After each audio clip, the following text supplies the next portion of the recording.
Let's be honest, the federal stimulus package was like throwing money at the wall. A bunch of people got money who suffered zero economic impact from COVID. Now the state gets its mini version of COVID relief.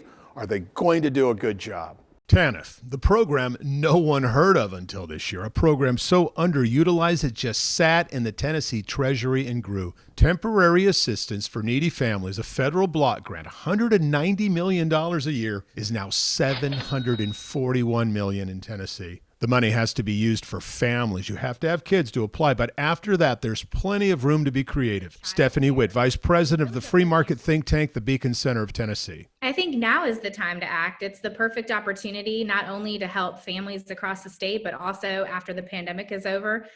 You have the state's in a unique spot in that they have all of these resources that other states don't have the ability to tap into. The Beacon Center ran focus groups with people who had been hurt by COVID. The idea, find out how to help people dig out of their own hole. They found working people in Nashville and Memphis had been hurt by virtual school. Impossible to manage kids at home and work. It's been devastating. So we've talked to a lot of parents who said, look, I was working, but the uncertainty between going back to school or whether or not they're going to do remote learning or whether it's going to be hybrid is impossible for me to be able to maintain any kind of normal work schedule. But what about people who lost their jobs or lost their small business? Lawmakers also have ideas how to spend this money. State Representative Bruce Griffey from Northwest Tennessee thinks rent and mortgage assistance would be a phenomenal way to help people for an entire year. And maybe if we were smart about it, we reached some agreements with landlords saying, hey, if you're going to jump in on this plan, we'll get your tenants caught up for 6 months, but you give them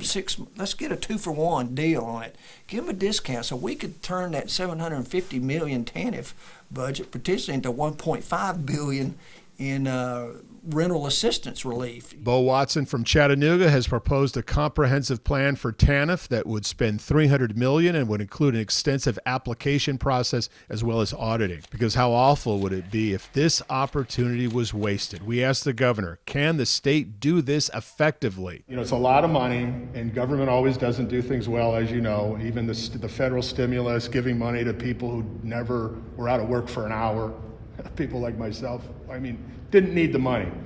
So how do you make sure, and what are your thoughts on making sure to get the most bang out of the buck? It's a comprehensive strategy that will modernize and improve the way we use those funds, but those funds are specifically designed for and will be used for the folks in our state that need them. That has not always been the case. The Beacon Center discovered that the old program's cash assistance program proved to be almost meaningless. It wasn't enough money to really help, and it didn't change anything. Get people back to work, get people in better jobs, help them with the obstacles that are preventing them from these goals like childcare, transportation, job programs. That's what this needs to do. I'm Dennis Ferrier, Fox 17 News, your Code Red station.